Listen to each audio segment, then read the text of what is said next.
নমস্কার বন্ধুরা, রুচির কিচেনে সবাইকে স্বাগত জানাই। আজ নিয়ে এসেছি চিচিঙ্গার নিরামিষ। খেতে ভীষণই সুস্বাদু হয়। চলুন রেসিপিটা দেখে নিয়ে যাক, আশা করি ভালো লাগবে। এখানে দেখুন, আমি একটা চিচিঙ্গা নিয়েছি বড় দেখে। প্রথমেই চিচিঙ্গার খোসাটা ছেঁচে নিয়েছি, তারপরে চিচিঙ্গাটাকে এইভাবে ছোট ছোট করে পাতলা পাতলা করে কেটে নিতে হবে। এই রেসিপির জন্য এইভাবে একটু পাতলা করে কেটে নেবেন, তাতে খেতে ভালো লাগবে আর মশলাটাও ভেতরে ঢুকবে। তো দেখুন বন্ধুরা, এইভাবে চিচিঙ্গাটাকে আমি কেটে নিয়েছি। এখন এই চিচিঙ্গাটাকে খুব ভালো করে ধুয়ে নিতে হবে।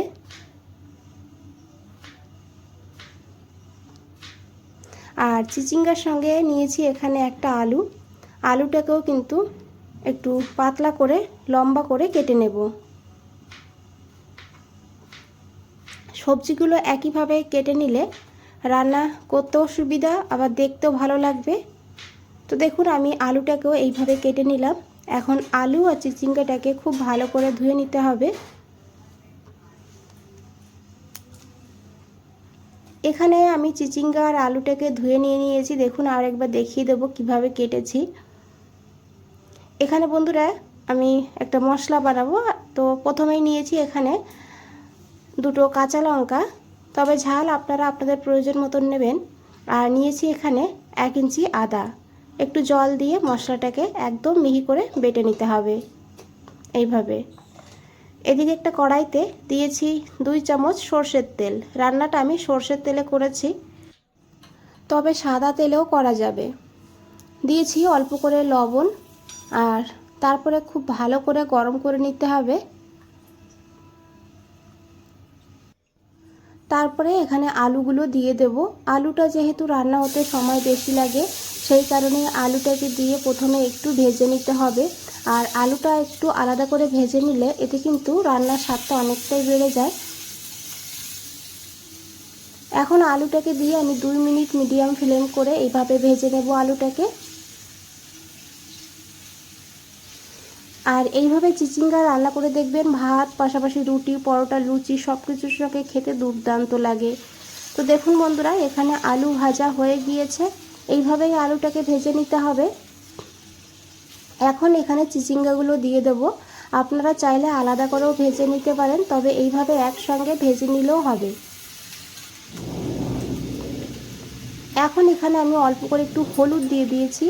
হলুদটা দিয়ে এখন খুব ভালো করে মিশিয়ে নেব। গ্যাসের ফ্লেমটা কিন্তু বাড়িয়েই রাখবেন, লোতে রাখবেন না, নাহলে চিচিঙ্গা থেকে জল ছেড়ে দেবে আর তাড়াতাড়ি করে ভাজা হবে না। তাই হাই ফ্লেমে চিচিঙ্গা আর আলুটাকে 3-4 মিনিট এইভাবেই ভেজে নিতে হবে।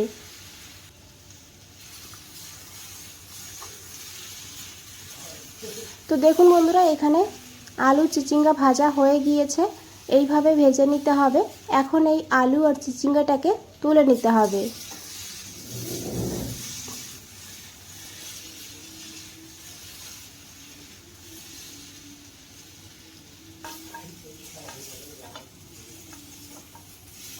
কড়াই পরিষ্কার করে এখানে আমি আরও 2 চামচ তেল দিয়েছি। তেলটাকে খুব ভালো করে গরম করে নিতে হবে। তারপরে এখানে দিতে হবে একটা শুকনো লঙ্কা। লঙ্কাটাকে এইভাবে ছোট করে দিয়েছি, এতে ফ্লেভারটা খুব ভালো তেলের সঙ্গে মিশে যাবে। দিয়েছি অল্প করে একটু কালো জিরা, আর দিয়েছি অল্প করে একটু কালো সর্ষে। এখন এই ফোড়নটাকে ভালো করে একটু ভেজে নেব। আর তারপরে এখানে দেব কারি পাতা। এখানে দেখুন, আমি একটা কারি পাতা নিয়েছি ফ্রেশ। কারি পাতা অবশ্যই দেবেন এখানে। এই কারি পাতার ফ্লেভারটা কিন্তু দুর্দান্ত হয় এই রেসিপিতে, তাই অবশ্যই দেওয়ার চেষ্টা করবেন। আর যদি কারি পাতা হাতের কাছে না থাকে, তাহলে এখানে একটু কসুরি মেথি দিয়ে দেবেন। তারপরে সে আদা বাটা দিয়ে দিয়েছি এখানে। আর এখন আদাটাকে একটু কষিয়ে নেব, আদার কাঁচা গন্ধটা যাতে না থাকে। তারপরে এখানে দেবো অল্প করে একটু জল। যেহেতু গুঁড়ো মশলা দেব, সেই কারণে অল্প করে একটু জল এখানে দিয়ে দিয়েছি। এখানে দিয়েছি 1/2 চামচ জিরের গুঁড়ো, 1/2 চামচ দিয়েছি এখানে হলুদের গুঁড়ো। কালার বুঝে হলুদটা দিতে হবে। আর 1/2 চামচ দিয়েছি এখানে কাশ্মীরি লঙ্কার গুঁড়ো। এতে কিন্তু কালারটা খুব সুন্দর হবে, ঝাল হবে না। আপনারা দিতে না চাইলে নাও দিতে পারেন। এখন খুব ভালো করে মিশিয়ে নেব আর মশলাটাকে 2-3 মিনিট ভালো করে কষিয়ে নিতে হবে। যত সময় না মশলা থেকে তেল ছেড়ে দিচ্ছে এইভাবে। দেখুন বন্ধুরা, মশলা থেকে তেল ছেড়ে দিয়েছে।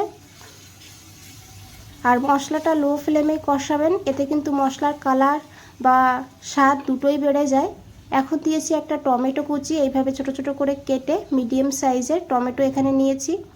দিয়েছি পরিমাণ মতন লবণ। এখন খুব ভালো করে কষিয়ে নিতে হবে আবারও, টমেটোর কাঁচা গন্ধ যেন না থাকে সেইভাবে। বন্ধুরা রেসিপিটা দেখতে থাকুন, ভালো লাগবে।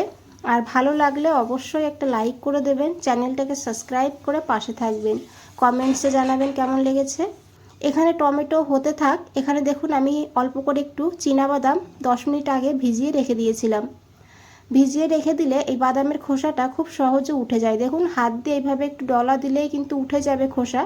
আর এই খোসাটাকে তুলে নিতে হবে। তো দেখুন বন্ধুরা, খোসাটা তুলে নিয়েছি। আর এখন এই বাদামটাকে বেটে নেব, তার জন্য একটা মিক্সচার গ্রাইন্ডারের মধ্যে দিয়ে দিয়েছি। বাদামের সঙ্গে নিয়েছি অল্প করে একটু নারকেল, ফ্রেশ নারকেল নিয়েছি, তবে নারকেলের পাউডারও এখানে আপনারা নিতে পারেন।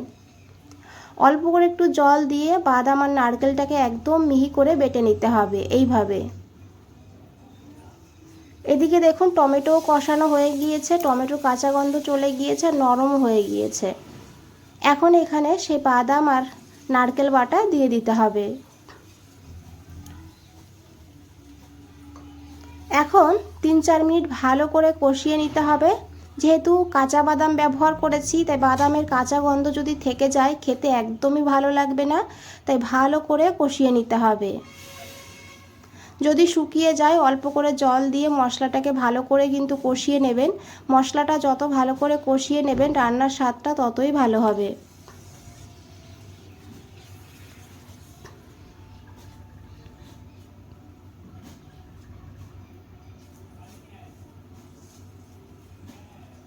তো দেখুন বন্ধুরা, মশলাটা খুব ভালো করে কষিয়ে নিয়েছি।